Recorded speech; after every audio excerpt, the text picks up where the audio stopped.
Olá, eu sou Simone Braga e o Câmara Rio Debate de hoje está começando agora. Vamos falar sobre o combate às drogas na cidade. Várias ações são implementadas para enfrentar o problema de maneira abrangente. Clínicas de reabilitação, centros de tratamento e programas sociais são desenvolvidos visando oferecer suporte médico, psicológico e social aos dependentes químicos. Mas e na prática, como está a situação no município do Rio? Qual a repercussão das políticas públicas implantadas na cidade? Para falar sobre este assunto, recebemos dois convidados. Começo as apresentações com a Késia Betânia dos Santos, coordenadora de políticas sobre drogas da Secretaria Municipal de Assistência Social do Rio. Seja bem-vinda, Késia. Nós que agradecemos o convite. Obrigada. E recebemos também Antônio Tomé, que é terapeuta especializado em transtorno do uso de substâncias psicoativas. Seja bem-vindo, Tomé. Muito obrigado pelo convite. Eu que agradeço aqui pela presença de vocês. E a dependência química é uma doença crônica que afeta milhares de pessoas em todo o mundo. Causa prejuízos sociais, transforma relacionamentos familiares e, em muitos casos, contribui para o aumento da violência. Apesar de não existir cura, existe tratamento. E essa é a missão do projeto Saúde Mental, realizado desde 2021 na Barra da Tijuca, aqui no Rio de Janeiro. A iniciativa oferece tratamento de forma gratuita aos dependentes e seus familiares. Vamos ver? Eu sou um dependente químico que estou em recuperação, só por hoje há 23 anos em recuperação, mas eu tive uma drogadição muito pesada, muito severa, né? Eu usei droga durante 34 anos. E tive 19 internações. É assim que o terapeuta Antônio Tomé, especializado em transtorno do uso de substâncias psicoativas, inicia o acompanhamento de forma gratuita com seus pacientes 3 vezes por semana. Ele viu de perto o que as drogas podem fazer com a vida das pessoas. Um irmão meu, que eu tinha uma grande amizade, o qual eu inseri no mundo das drogas, morreu de overdose, né? Quando eu parei de usar drogas, que a minha vida começou a ter sentido, eu comecei a fazer as coisas certas, que não é só parar de usar drogas. Para as coisas dar certo é preciso que você reformule a vida. Morava nos Estados Unidos, né? 12 anos, eu sou cidadão americano. Eu usava droga recreativamente, né?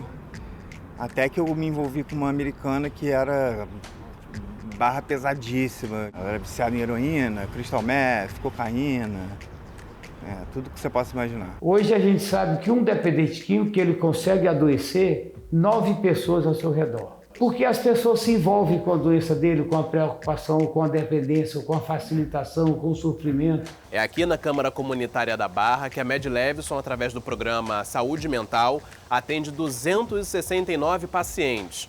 A maioria são homens, 149 no total.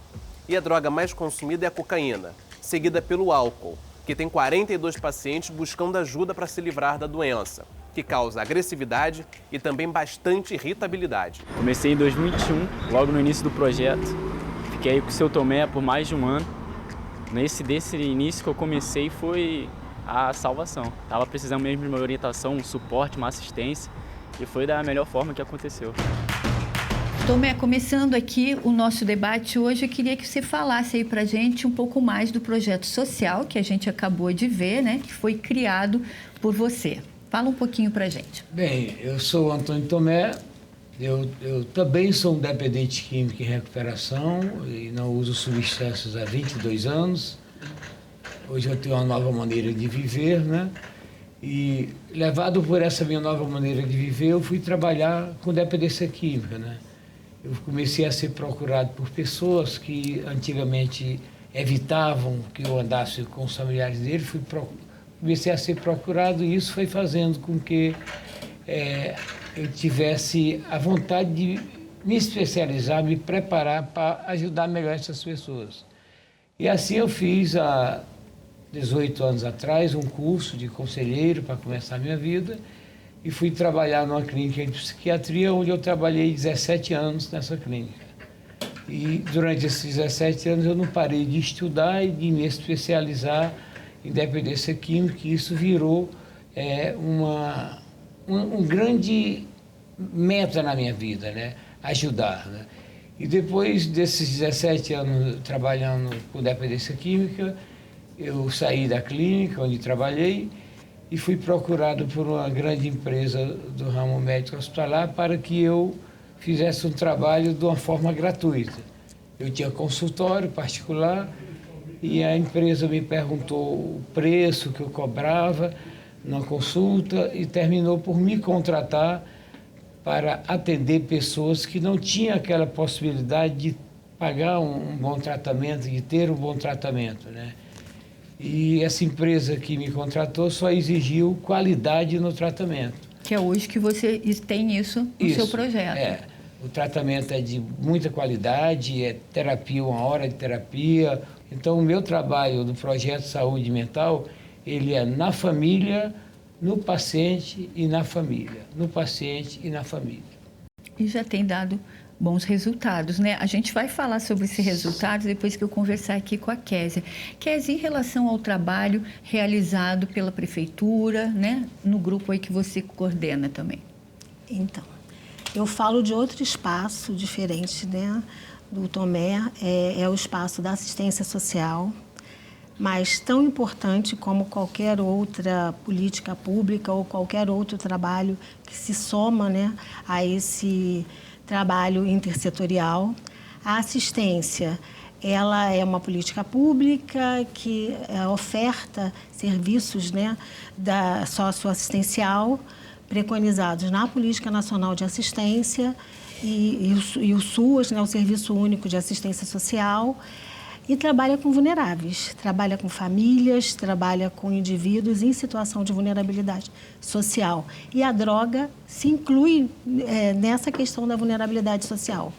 Por isso que é um dos espaços de atuação que é necessário a gente estar desenvolvendo uma política abrangente e integrada para a gente dar conta da reversão desse quadro.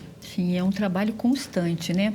Agora nós vamos mostrar algumas informações aqui na tela do estúdio, de acordo com os dados e estudos realizados pelas Nações Unidas sobre drogas e crime referentes ao ano de 2021, 35 milhões de pessoas de todo o mundo sofrem transtornos resultantes do uso de drogas.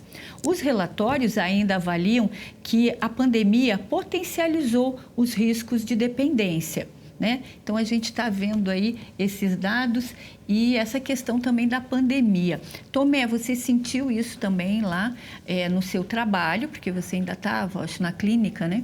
Como é que foi essa questão da pandemia e esse número para você? Bem, a pandemia realmente concorreu para o aumento do uso de substâncias, né? As pessoas começaram a ficar muito dentro de casa, as pessoas ficaram sem alternativas de uma vida social e o uso de drogas aumentou em termos de quantidade.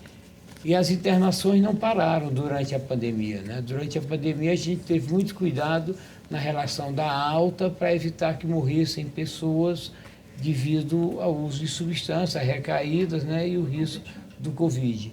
Mas realmente na época do Covid, tanto o consultório que eu mantinha, ele diminuiu consideravelmente a frequência, né? A gente passou a fazer teleatendimento e eu percebi o número de pedidos de ajuda muito grande na minha vida. Inclusive, a inserção de pessoas que não usavam drogas, que começaram a usar drogas porque estavam convivendo com pessoas dentro de casa que usavam drogas. Familiares, irmãos que não usavam, passaram a fumar maconha porque estavam dentro de casa direto, e o irmão mais velho usava, e a gente começou a observar e acompanhar isso. O número de usuários de drogas aumentou sim com a Covid. E no Brasil, a gente tem outros dados aqui, que em 2021 o Sistema Único de Saúde registrou mais de 400 mil atendimentos a pessoas com transtornos mentais e comportamentais devido ao uso de drogas e álcool. O número mostra um aumento de 12,4% em relação a 2020, ano com 356 mil registros. E entre as causas dos atendimentos realizados, o uso abusivo do álcool foi o mais recorrente, chegando a quase 160 mil. Em seguida, vem os transtornos mentais e comportamentais, por uso de cocaína, que somaram aproximadamente 32 mil atendimentos, e o fumo, com 18,8 mil.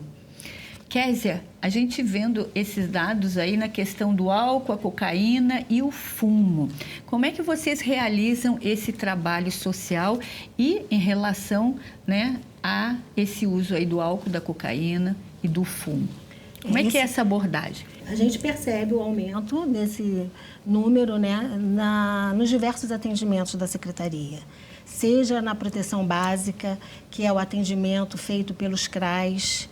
As famílias chegam com essa demanda, sempre trazendo alguma questão do filho, do companheiro, o uso, né, próprio, né, trazem essa demanda. Muitas vezes essa demanda não é a demanda primária, ele chega com outra queixa, seja da violência intrafamiliar, seja do ato infracional que o filho cometeu, e depois a droga sempre vem associada a essa questão, a essa demanda que eles trazem nos atendimentos. Na proteção especial, a questão ainda é mais complexa e mais acentuada, que são aquelas famílias, aqueles indivíduos que não estão só numa situação de vulnerabilidade, eles já estão numa situação de vulnerabilidade associada à questão da violação de direitos.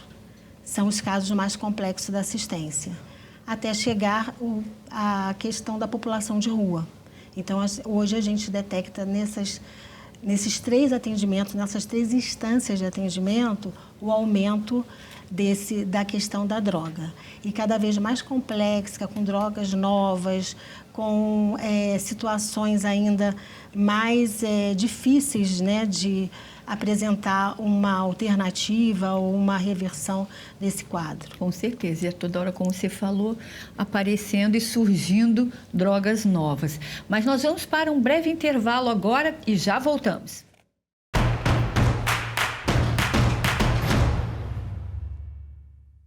Estamos de volta com o Câmara Rio Debate, hoje falando sobre o combate às drogas, com a coordenadora de políticas sobre drogas da Secretaria Municipal de Assistência Social do Rio, Késia Betânia dos Santos, e com Antônio Tomé, terapeuta especializado em transtorno do uso de substâncias psicoativas. O presidente da Comissão de Prevenção às Drogas da Câmara do Rio, o vereador João Mendes de Jesus, enviou um vídeo em que fala sobre os trabalhos da comissão. Vamos assistir. Nós acabamos de assumir a presidência da Comissão de Proteção às Drogas. É uma comissão permanente da Câmara, onde eu, o vereador João Ricardo e a vereadora Verônica participamos dessa comissão e já desenvolvemos um trabalho junto à Secretaria, ao COMAD, ao Conselho Antidrogas, para que nós possamos trabalhar essa questão, elaborando políticas que sejam realmente de acordo com o sistema universal de assistência social, que é o SUAS, que tem toda uma política já determinada. A gente procura também incentivar e levar às autoridades, ao executivo, ao prefeito, a valorização dos CAPs, que é importante. Eu acho que o CAPs tem que ter investimento pesado nos CAPs. Nós somos contra a internação involuntária, isso não é uma coisa legal, não é bom, a política não contempla isso, e procuramos sim dar essa ideia junto da comissão, levar esse debate para a cidade, de que de fato as drogas têm que ser tratadas, né, o usuário de droga tem que ser tratado com humanidade e com recurso financeiro para que ele possa realmente se tratar dessa questão da droga no Rio de Janeiro. Tomé, como é que você vê a questão da importância das políticas públicas nesse trabalho? Bem, eu acho fundamental esse envolvimento do poder público visando a proteger, a prevenir o uso de substâncias psicoativas, né, que vem crescendo. Num determinado momento, eu fui procurado, inclusive, por um político que quis que eu fosse explanar para ele alguma coisa, para ele aprender. Eu achei aquilo muito interessante. Eu pensei que a gente fosse se aprofundar mais, mas nós tivemos 2 encontros, onde ele mostrou um interesse muito grande, como era o tratamento, qual era o número de pessoas que usavam mais cocaína, mais álcool, número de recaídas, que tipo de tratamento eu fazia, o que eu sugeria, e ele foi anotando tudo. Eu achei aquilo interessante, né? Era um deputado, né? Querendo aprender um pouco, né? entender. Até para criar as políticas públicas. E o objetivo dele era ajudar, era fazer o bem. Ele não queria aquilo para fazer uma matéria, ele queria aquilo para fazer realmente o bem entender. E tentar tomar rumo e criar alguma coisa. Infelizmente, eu não voltei a encontrá-lo e não sei se ele conseguiu fazer. Mas é importante sempre essa conexão. Kézia, em relação ao trabalho de vocês na secretaria, né? Porque a gente veio falando das políticas públicas e que lá são colocadas em prática.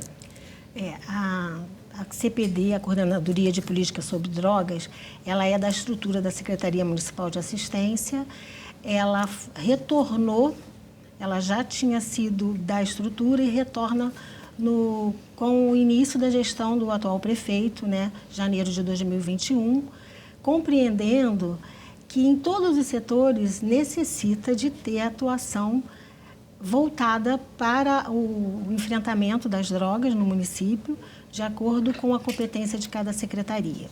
Nós começamos a nova história da CPD nos debruçando na política sobre drogas, mas sempre no âmbito da assistência, como essa interface entre a política de assistência e a política sobre drogas. A política da assistência trabalha com vulneráveis, se preocupa, né? A função principal é a garantia de direitos, é garantir acesso dessa população aos diversos direitos, principalmente a questão do direito social, a começar pelo direito humano, né? Os direitos humanos são fatores, né? São múltiplos fatores para o dependente químico ou usuário abusivo de drogas estar nesse lugar. Ele passou por várias situações e foram vários fatores que contribuíram para ele chegar nesse estágio.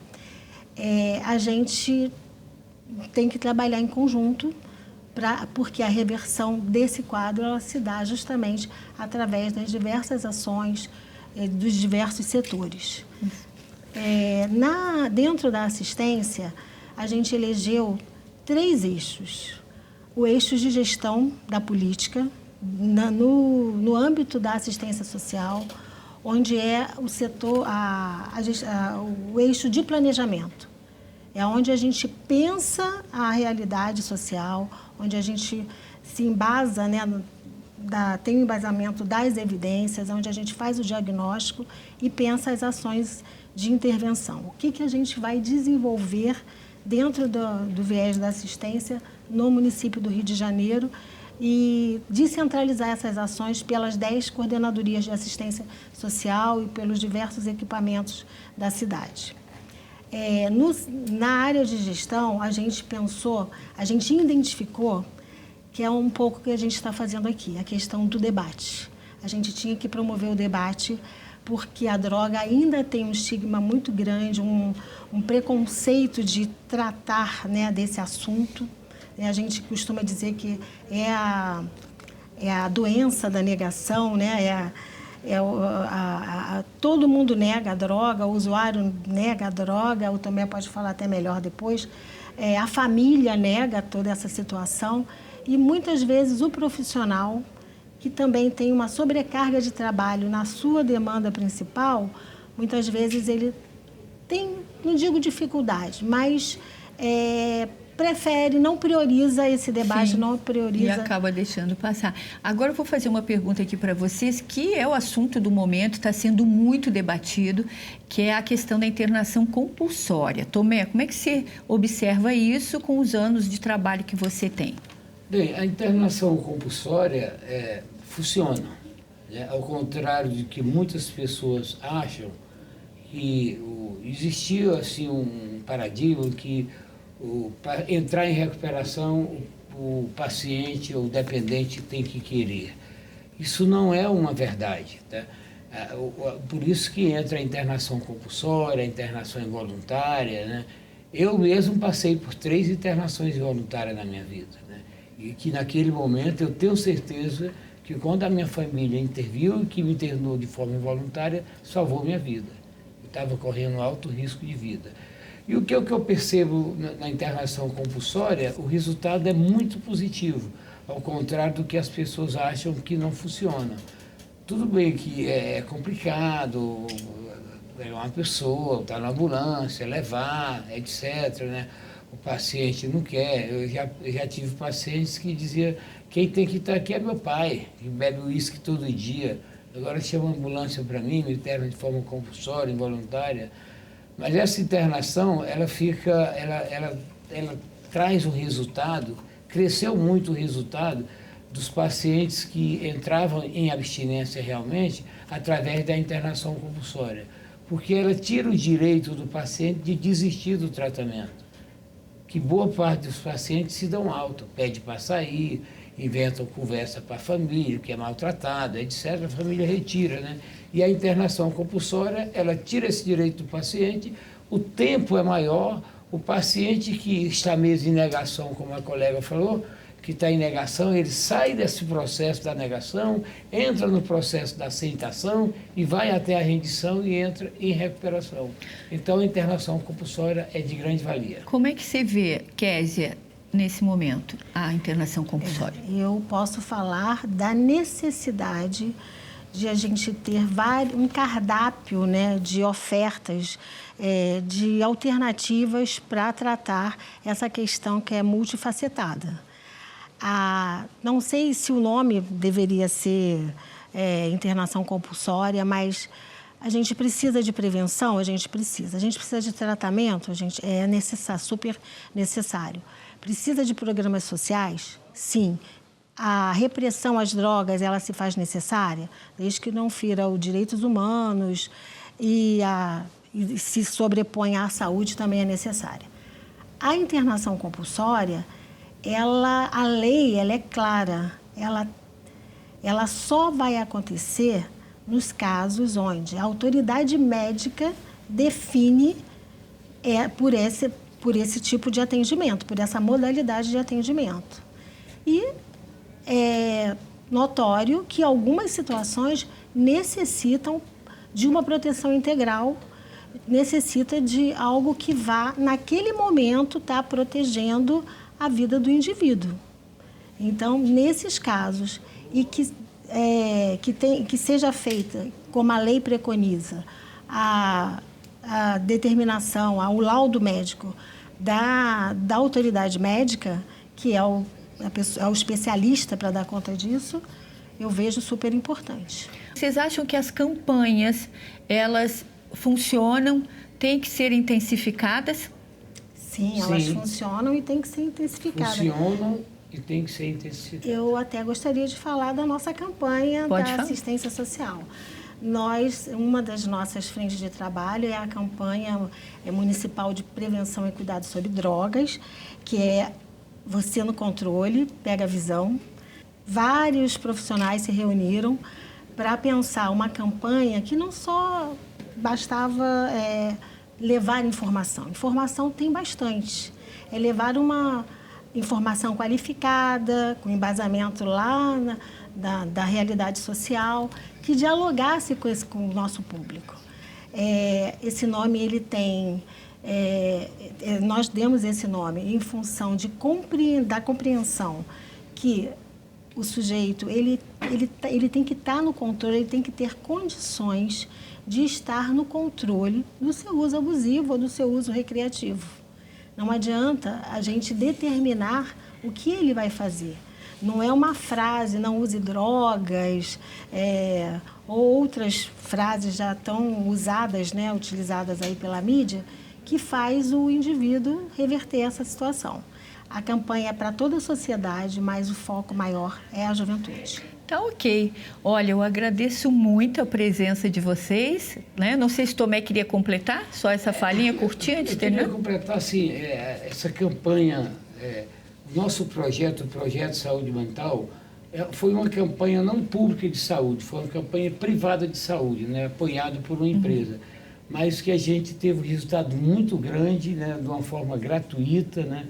Dentro de 2 anos e 4 meses, nós atendemos 269 pessoas, tivemos 2 pacientes morreram, 3 pacientes estão presos, 2 pacientes estão internados, 137 pacientes entraram em recuperação, quer dizer, um número muito grande na recuperação, com um projeto que não é público assim, mas privado, mais gratuito. Mas hoje, graças a Deus, o projeto de saúde mental tem o prazer de ter uma lista de espera e de eu ter aumentado meus horários para poder a demanda da procura. Que bacana. E ele está na Barra e em Copacabana já.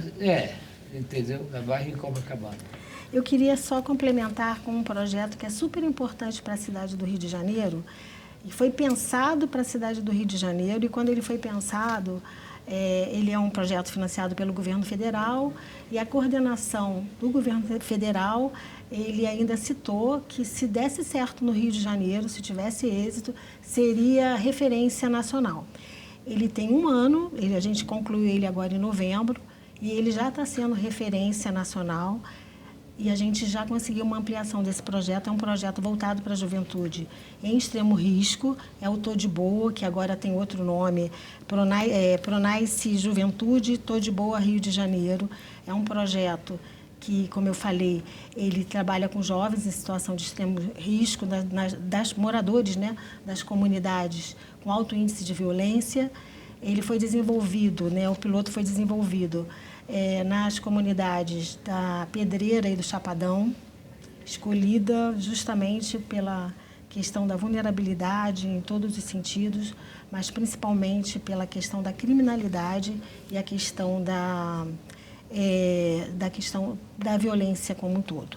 Esse projeto ele tem 4 eixos de oficina: mundo do trabalho, esporte e lazer, arte e cultura e cidadania.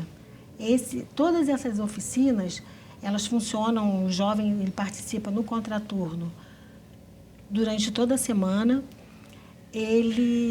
Essas oficinas elas foram construídas junto com os jovens, através de uma pesquisa que durante a elaboração do projeto, nós fizemos com a juventude. Então, dentro do mundo do trabalho, dentro do eixo cultura, do eixo esporte, são eles que definem quais são as oficinas que eles querem participar. Para despertar esse interesse. Tem um recurso tem uma bolsa mensal para cada jovem de R$500, isso faz a diferença. Ele agora foi ampliado para 5 comunidades e já com o compromisso do governo federal para ser ampliado em 2024 para 15 comunidades. Não, então, para 15 comunidades. Aqui a nível nacional. Ele já está acontecendo a nível nacional. A partir da referência do Rio, ele está acontecendo em alguns estados do Brasil. Tá ok. Então, muito obrigada pela participação de vocês, por informações tão importantes. Obrigada. Eu que agradeço. O programa de hoje vai ficando por aqui. Gostaria de agradecer a presença dos nossos convidados aqui e também a sua companhia aqui na Rio TV Câmara. E não esqueça, você pode acessar nossa programação nas redes sociais. É só digitar @Câmara Rio. Tchau e até a próxima.